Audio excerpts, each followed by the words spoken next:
था, फेस में कांच घुस गया, बस की हेडलाइट में जाकर फेस लगा और मैं स्कूटर के बीच में पिस गया।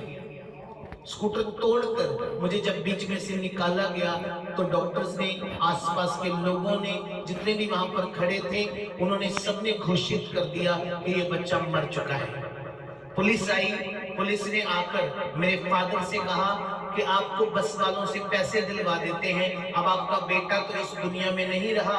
और एक दिन मेरे मम्मी पापा सेवकाई के लिए जाने लगे। मैं 8-9 साल का था। उस समय मैंने जिद की, मैंने उनसे कहा कि पापा जी, मम्मी जी, मैं भी सेवकाई के लिए आपके साथ जाऊंगा।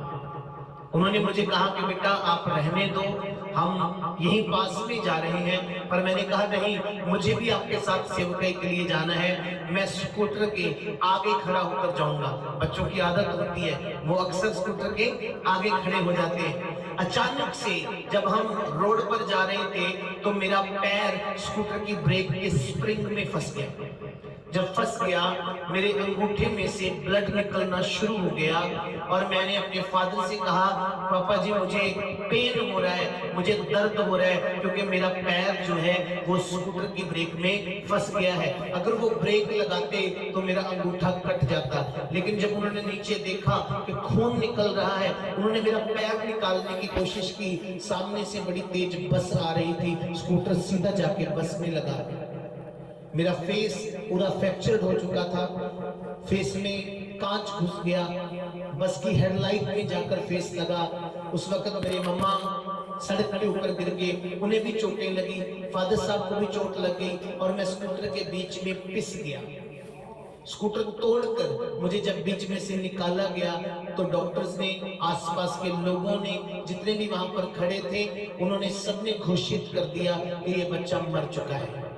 पुलिस आई, पुलिस ने आकर मेरे फादर से कहा कि आपको बस वालों से पैसे दिलवा देते हैं, अब आपका बेटा तो इस दुनिया में नहीं रहा, आप बस वालों से पैसे ले लीजिए। मेरे डैडी, मेरे फादर एक प्रभु के दास हैं, उन्होंने कहा कि बस वाले की कोई गलती नहीं है, हम बस वालों से कोई पैसा नहीं लेंगे, ये बच्चा प्रभु ने दिया था, उसने ले लिया, उसके नाम को हम धन्यवाद देते हैं। सड़क के ऊपर, रोड के ऊपर मेरे मॉम डैड दोनों हस्बैंड वाइफ मुझे गोदी में लिटाकर बैठे हैं और उस वक्त उन्होंने सड़क के ऊपर रो रो कर प्रार्थना करना शुरू कर दिया। आसपास लोग खड़े हैं, लोग कह रहे हैं इनका बेटा मर गया और ये पता नहीं किस भगवान की, पता नहीं किस परमेश्वर की प्रार्थना कर रहे हैं। मेरी माँ ने अपने हाथों को स्वर्ग की ओर उठाया और परमेश्वर से कहा, प्रभु अगर तूने शमी को देना था तो लेना नहीं था, और अब अगर दिया है तो जैसे तूने लाजर को जिंदा किया, मैं चाहती हूँ मेरा बेटा भी आज जिंदा हो जाए। सब बोले हालेलुया।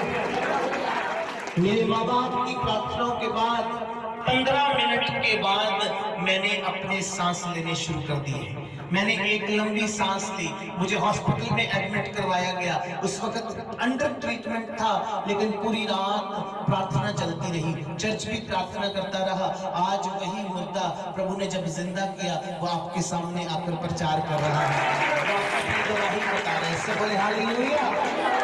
मेरे बहनों और मेरे भाइयों, उस वक्त अगर मेरे माँ बाप इस टेस्ट में से ना निकलते, अगर वो हौसला छोड़ देते, अगर वो परमेश्वर को बुरा कहना शुरू कर देते, तो ये चमत्कार नहीं होना था, शमी हंस जिंदा नहीं होना था। उस वक्त मेरे माँ बाप ने एक वायदा किया परमेश्वर के साथ कि जितनी देर तक ये बच्चा इस दुनिया में जिंदा रहेगा, ये आपकी सेवा करेगा, ये आपके कामों को पूरा करेगा। और आप देख सकते हैं दुनिया भर में, मैं 15 देशों में जा चुका हूँ, दुनिया भर में परमेश्वर इस्तेमाल कर रहा है, गीतों के द्वारा, आप सबके बीच में प्रचार के द्वारा, और परमेश्वर अलग अलग चर्चेस को खड़ा करने में, स्थापित करने में हमारी सहायता कर रहा है। इसलिए मैं आज आपको यहाँ पर इनकरेज करने के लिए आया हूँ, हौसला देने के लिए आया हूँ कि जब कभी छोटा टेस्ट आपके जीवन में आए तो घबराइएगा नहीं, डट के खड़े हो जाइए और कहिए हमारा परमेश्वर जिंदा है और शैतान शर्मिंदा है, यीशु मसीह के नाम से। हालेलुया, जोर से बोले हालेलुया। इसलिए हम रात भी बात कर रहे थे कि हमारे पास एक दर्शन का होना बहुत ज्यादा जरूरी है। हम यीशु मसीह में क्यों हैं?